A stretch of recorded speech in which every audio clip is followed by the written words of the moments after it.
Tari'ati musliimota hojjetta? Hawwii koo ture. Assalaamu alaikum warahmatullahi wabarakatuh. Kabajamtoota hordoftoota keenya har'aa qophii addaa, qophii ajaa'ibaa, qophii dinqii, qophii isin baay'ee jaallattaniin isin dhufeen jira. Innis kanan baay'ee jaalladhuuf kabaju akkasumallee inni na jaallatuu fi kabaja guddaa obbolummaanaaf qabu. Obboleessa koo Addisuu biratti argama. Maarree har'a obboleessi koo Addisuun maaliif dhufe laataa? Maal dubbata laataa? Maal jedha laata? Walumaan hordofnu gamanumaan gara isaatti isin dabarsaa. Obboleessa koo Addisuu kanan baay'ee kabajuuf jaalladhu baga nagaan dhufte. Tole, baga nagaan eddanii afeerraa keetiif galatu. Hayyee mee maqaa keerraa kaasiitii dhaggeeffattoota keenyaaf namoonni baay'een isin obbolaa miti, obbolaan akkas wal jaallataayi, jaalala akkasii waliin qabaayi, eenyutummoo hangafaa, simoo isatu dursaa waan jedhu waan baay'ee kaasaa namoonni baay'een akkamanumaan mee maqaa keef maqaa abbaa kee? Okay. Maqaan koo Addisuu Raggaasaan jedhama. Obboleessa keetii, mucaa abbaa kooti. Itti fufuudhaanii hangafa keetii kana duwwaa miti.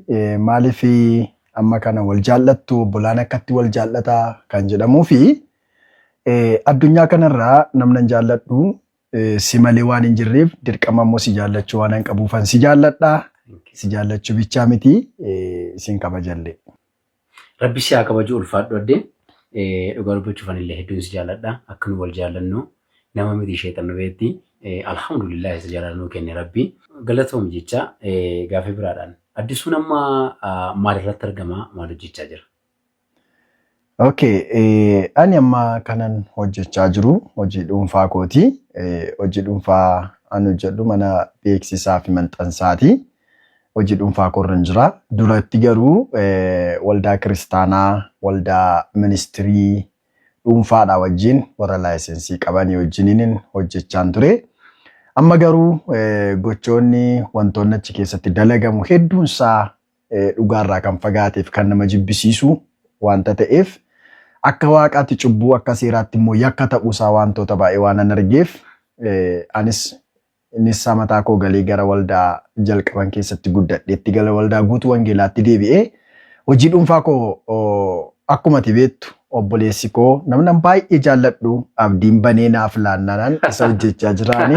Thank you. Achumaan si galateeffachuun barbaada. Galatoomi. Thank you addee baay'ee galatoomi.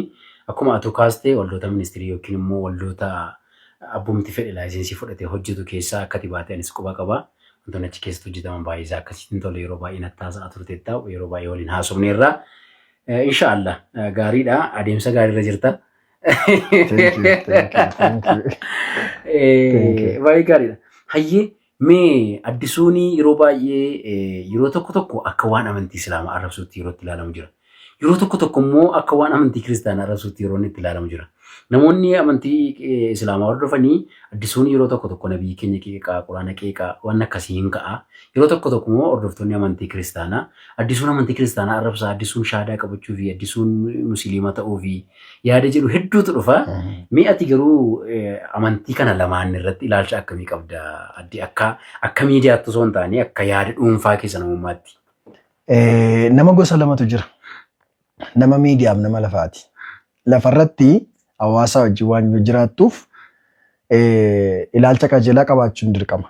Miidiyaa irratti immoo qilleensa wajjin waan jiraattuuf waan qilleensi sun barbaaduuf akka qilleensi sun itti deemutti qilleensicha duukaa socho'uun dirqama.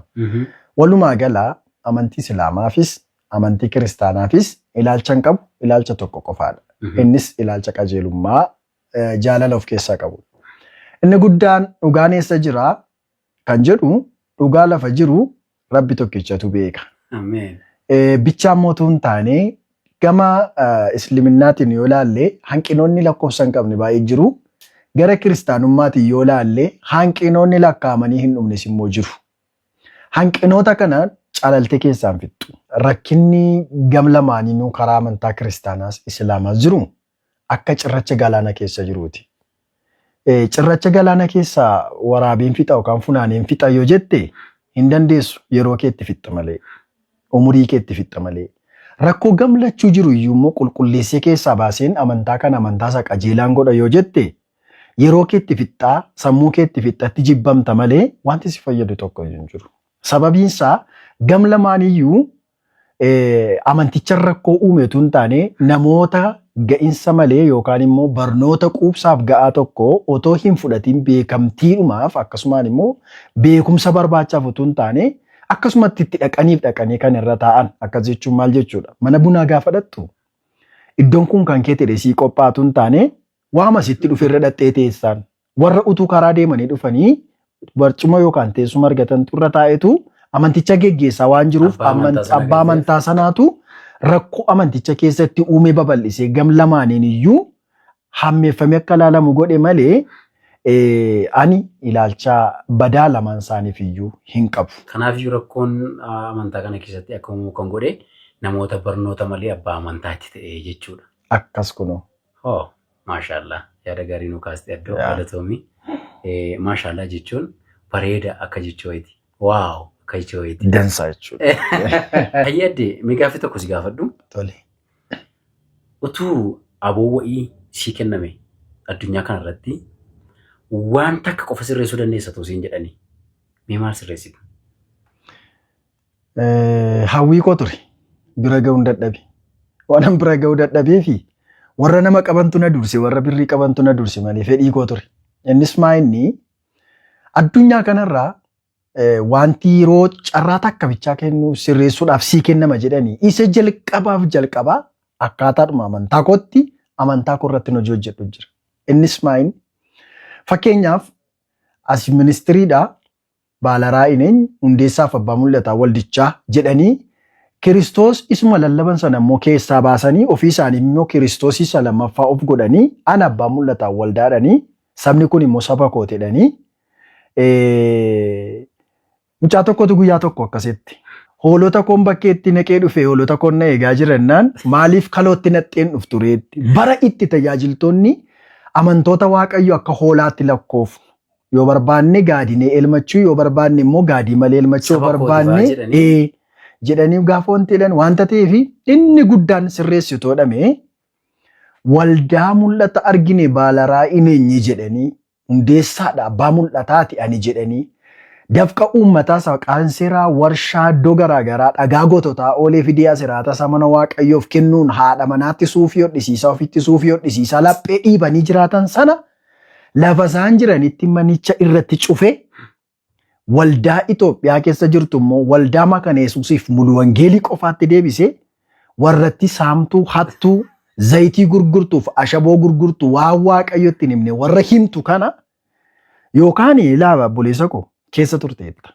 yookaan tajaajila isaanii irraa barumsa barattuu hin qabdu yookaan jireenya isaanii irraa barumsa barattuu hin qabdu. Jarri kuni kaayyoon isaanii qaawwa argatanii nama dadhabaa tokko isaan argatanii akka uffata bitatanii jireenya jiraatanii mana isaanii ijaarratanii haadha manaa isaanii ittiin kunuunfatan barbaadu malee namumti inni Baalaraa'ineen hundeessa waldaa kiristaanaati jedhanii lubbuudhaaf namni dhama'ee saba kana geggeessa tajaajilaa jiru waan hin jirreef guutummaa guutuutti walditti erga lafa isheen jirtutti cufee booddee waldaa mulu wangeelii Makana Yesuus taasisee jarattii garuu waggaa 5 yookaan waggaa 6 mana hidhaatti ishee rakkisan. Dhugaan sitti hima. Otoo naan dhufiini naannoo raajiidha hina waamaa turan. Raajiin sadaffaan hin jiru ammayyuu taanaan. Akkamitti yoo jette Yesuus tajaajilee darbee barsiisaadha ergameera hojjeteera.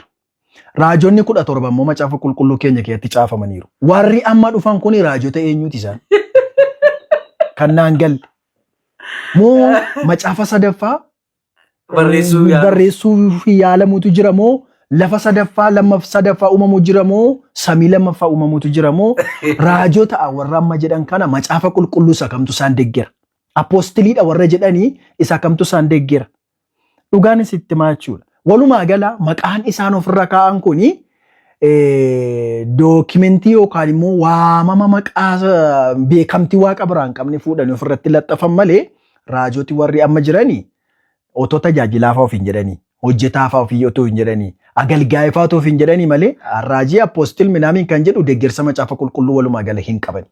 Kanaafiyyuu jiratti akka kottutu biyya kana bush jedhanii ministirii cufeen jiratti mana hidhaatti ishee naqa. Lammaffaa immoo kaasaa amantoota kana isa zayitii gurguran isa ashaboo gurguran kiyeestaa illee dabalatee gatii sooftii dabalatee gatii nyaataa illee fidadhaa koottaa akkas godhaa jedhamu dabalatee kisaaraa wajjiniin kan falchiisee mana dhaadhaa yaasu.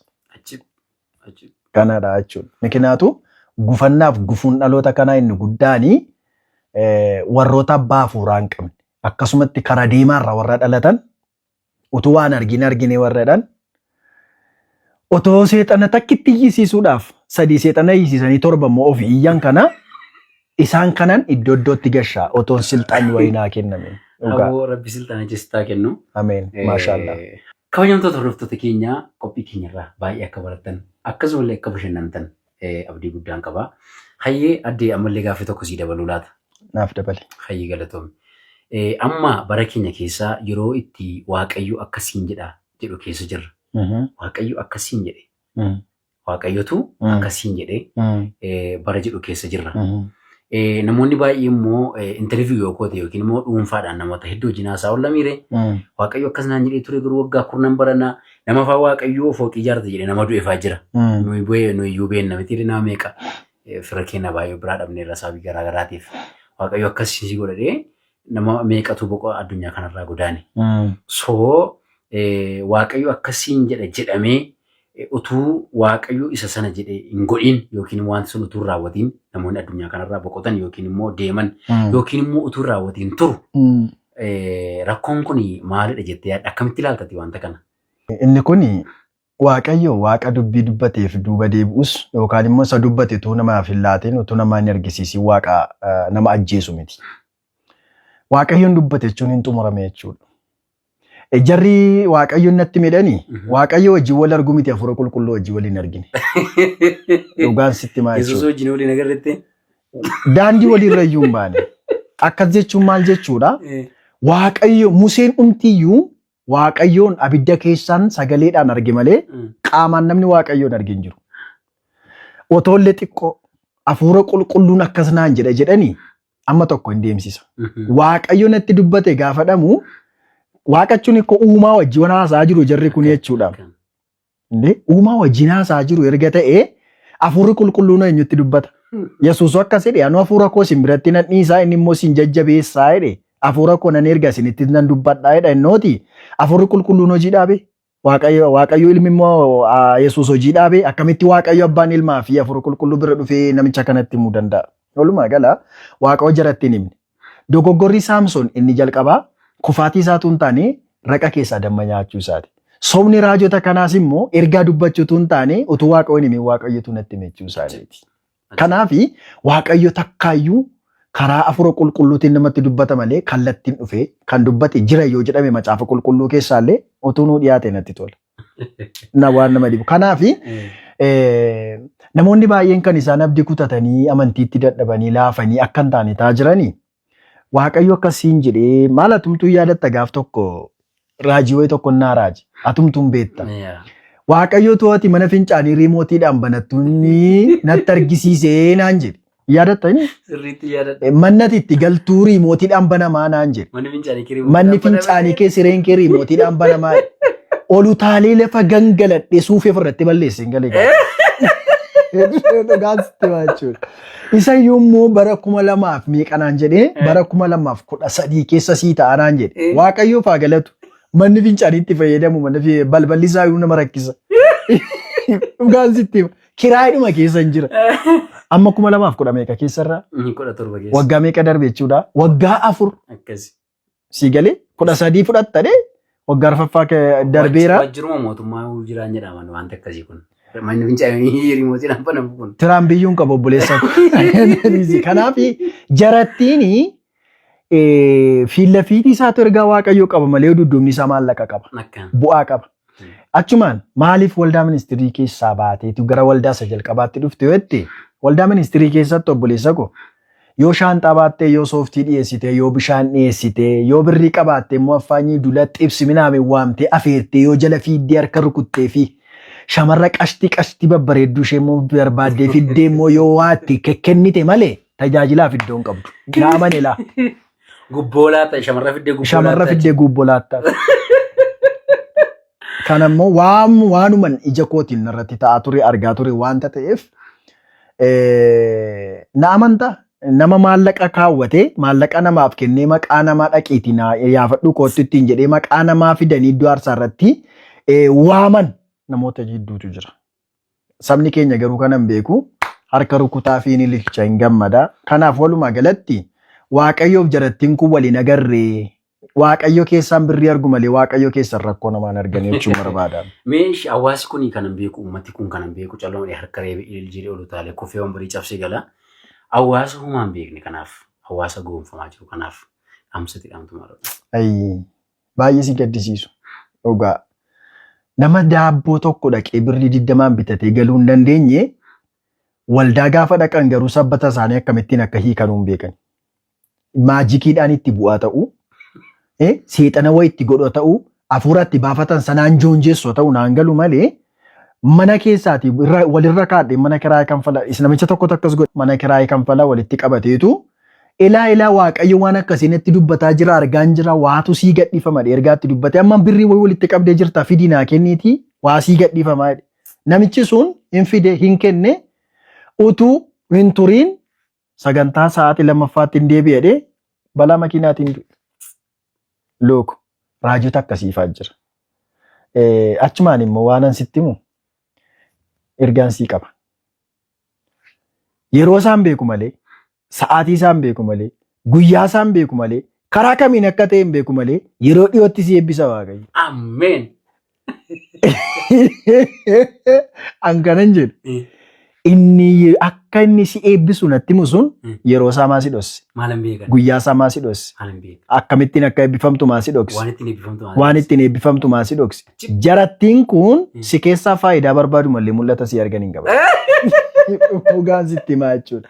Akka eebbifamtu Waaqayyo beekee natti himee maaliin akka eebbifamtu yoom akka eebbifamtu maamna dhossa Waaqayyo. Isa kaan natti himee Waaqayyo akka Waaqa caafisitti argisiisee guutuu si dhoksu miti. Waaqayyo Waaqa ifaaf bilisaatiin jechuun barbaada. Thank you.